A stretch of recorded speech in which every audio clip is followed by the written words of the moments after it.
learn about quadratic inequalities today. And the first thing we're going to look at is the fact that a quadratic equation is different than a quadratic inequality. A quadratic equation has an equal sign, and a quadratic inequality has a greater than or a less than sign. Now, of course, that makes sense. But in the solution, a quadratic equation has one or two definite solutions, whereas an inequality has a range of solutions, which we'll write in using interval notation. And we have experienced that previously in the course. I'm going to share with you a whiteboard, not my favorite instrument right now, because I'm not finding an easy way to write on the whiteboard, but hopefully I'll have that figured out in due time. So here's my quadratic inequality. X squared plus 4 is greater than 5x. Now, the first thing you have to do is you need to make 0 on the right-hand side. We're not setting it equal to 0, but we put 0 on the right-hand side. We do it just like an equation in that we subtract 5x from both sides. And then I would also rewrite it in descending order. So I have x squared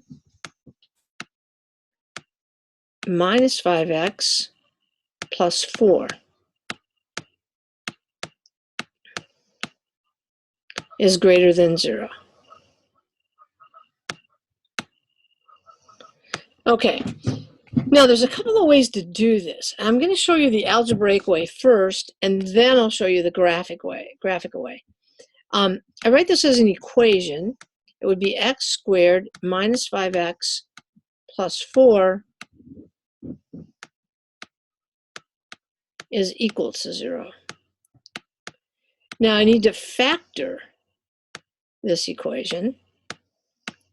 So x minus 4 times x minus 1 equals 0 in order to get the 2 points. And if you remember your parabola, and I'm sort of talking graphical now, if you remember your parabola, that would be the place where it crosses the x-axis. So I have x minus 4 equals 0, x minus 1 equals 0,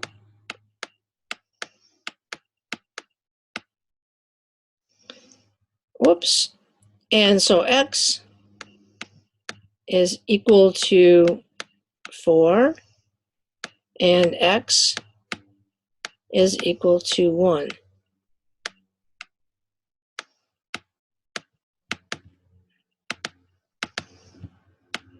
So I have a number line, and on my number line I make these 2 points.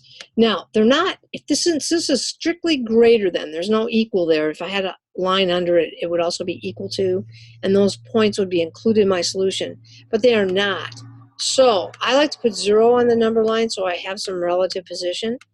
I put 1 on here, but let me erase that. That's pretty. There we go. Try that again. I put 1 on there and 4, and since they're not included, I'm just going to put open circles, and many of you learned that in younger grades, that you had open circles when it's not included, and that I'm just going to mark that so I know. Now I have 3 sections to look at. There they are. This one, this one, this one. And I need to find out if they're positive or negative. So I just pick a value in here, 0. Now I put it in this equation here. All I care about is the sign. I don't care about the numbers. If I put 0 in for x, I have negative and negative, which makes a positive. I pick a value in here like 2. 2 minus 4 would be negative. 2 minus 1 would be positive. Negative and positive would give me negative. Here I'd pick like 5. 5 minus 4 is positive. 5 minus 1 is positive. So I have positive. So greater than 0, positive, positive. My solution will be in those areas. So I graph it. And again, you can use the open circle or you can use a parenthesis like they do in interval notation. And either way is correct. It doesn't matter to me.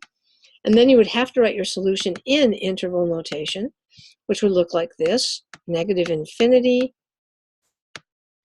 to 1 together with 4 to infinity. So that's the algebraic way. Graphically, you can think of this as the x-axis, and remember, it's a parabola and it crosses at 1 and at 4. So my parabola looks like this. It opens up, since the coefficient of the quadratic term is positive, my parabola would open up, and I'm concerned with where that parabola is greater than 0. Well, the parabola is above the axis here, so it's greater than 0. And that means x, just like my algebraic solution, is out here and out here. So I get exactly the same solution, I just think about it differently. And I've polled a number of classes over the years, and some of them think about it algebraically, as this example, and some think about it graphically, as in this example. Which way you do, it doesn't matter. This is a little bit quicker in my mind, but not if you don't understand it. So do whichever one makes you comfortable.